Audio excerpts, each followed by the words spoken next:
दीदी जी नमस्ते। मेरा नाम श्रीकांत तिवारी है। मैं कलकत्ता से हूँ। मेरा प्रश्न है कि आप लोग ज्ञान की बातें करते हैं, परमात्मा में विश्वास भी रखते हैं, लेकिन आप लोग मंदिरों में पूजा पाठ करते हुए या व्रत उपवास करते हुए नहीं दिखाई देते। इसका क्या कारण है? ये नहीं कि हम मंदिर में नहीं जाते हैं, हम जरूर जाते हैं।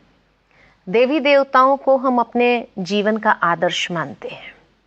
वैसे भी ब्रह्मा कुमारी से ईश्वरीय विश्वविद्यालय का ये लक्ष्य है, जो भी भाई बहनें आते हैं उनके लिए, कि नर ऐसी करनी करे जो नर नारायण बने और नारी ऐसी करनी करे जो श्री लक्ष्मी बने। अर्थात मनुष्य अपनी करनी से ही श्रेष्ठ बन सकता है। तो गृहस्थ जीवन में रहते हुए कैसे गृहस्थ जीवन को श्रेष्ठ बना सकते हैं, ये प्रेरणा लेने लिए जाते हैं। आज जब भक्ति के अंदर पूजा पाठ आदि जो भी करते हैं, ये सब एक आधार है, क्योंकि भगवान में मनुष्य का मन नहीं लगता है, इसीलिए वो सोचता है कोई ना कोई आधार अपना ले ताकि मन लगे, किसी भी माध्यम से मन लगे। इसलिए ये साधन अपनाए हैं। क्योंकि वैसे भी कहा जाता है कि जब व्यक्ति किसी की भी सेवा करता है स्थूल रूप में, तो जिसके प्रति वो सेवा करता है उसके प्रति उसका प्यार ध्यान नेचुरल जाता है। तो वो भगवान की सेवा करते हुए ये एहसास करते हैं कि हमारा ईश्वर से प्यार जुटे और उससे हमारा मन उसमें सहज लगे। लेकिन कई बार देखा गया कि ये एक रिचुअल के रूप में रह जाता है, मन तो कहीं भटकता ही है। तो राजयोग में हम यही कहते हैं कि मन को ही सीधा लगाओ, क्योंकि ये आधारों में अगर बुद्धि चली गई तो शायद मन वहां से हटकर उसी तक सीमित हो जाएगा। और हाँ, जहां तक व्रत उपवास की बात है, तो उसके पीछे भी भाव तो यही है कि मन को ईश्वर में लगाना। बहुत सुंदर एक पौराणिक कथा मुझे याद आती है इसके ऊपर, कि एक बार एक बनिया था और वो दुकान बंद करके दोपहर को अपने घर भोजन करने जाता है। तो स्वाभाविक रीति से उसने देखा कि बाहर एक महात्मा जी भिक्षा के लिए खड़े थे। उसने महात्मा जी से कहा कि महात्मा जी, भोजन का समय है, आप आ जाइए, साथ में मिलकर के भोजन करते हैं। भोजन के बाद महात्मा जी ने स्वाभाविक रीति से बनिए से पूछा कि सारे दिन में भगवान को कितना याद करते हो? बनिए ने कहा, टाइम कहाँ मिलता है, सारा दिन तो दुकान पर बिजी रहते हैं, फिर समय कहाँ भगवान को याद करने का। महात्मा जी मुस्कुराए और कहा, अच्छा, समय नहीं मिलता है, कहाँ, बहुत व्यस्त रहता हूँ, समय नहीं मिलता है। तो महात्मा जी ने पूछा, एक बात बताइए कि तुम भोजन कितनी बार करते हो?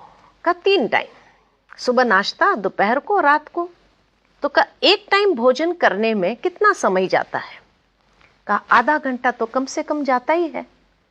तो महात्मा जी ने विधि बताई, ऐसा करे कि एक दिन अगर एक टाइम भोजन न करे, चल सकता है, आधा घंटा बच जाएगा, और उस आधा घंटे में तुम ईश्वर को याद करो।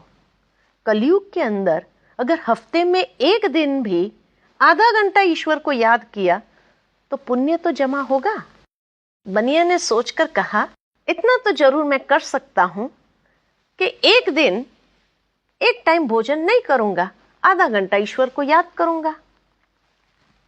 महात्मा जी ने कहा, अगर हो सकता है 2 टाइम भोजन के बिना चल सकता है तो 1 घंटा मिल जाएगा।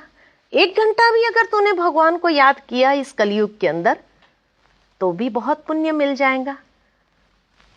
तो बनिए ने कहा, यह भी मैं कर सकता हूं कि एक दिन अगर 2 टाइम भोजन छोड़ करके रात को ही सीधा भोजन कर लूं, ये तो चल सकता है। और फिर महात्मा जी ने कहा कि अगर ऐसा हफ्ते में अगर 2 बार कर सकते हो तो और भी अच्छा होगा। तो कहा, यह भी हो सकता है। और वहां से उपवास शुरू हुए जी। उपवास का मतलब ही है, उपवास, ये शब्द को अगर अलग करें ऊप प्लस वास। जी। ऊप के दो अर्थ होते हैं। ऊप माना ऊपर, हाँ जी। ऊप माना नजदीक। जी।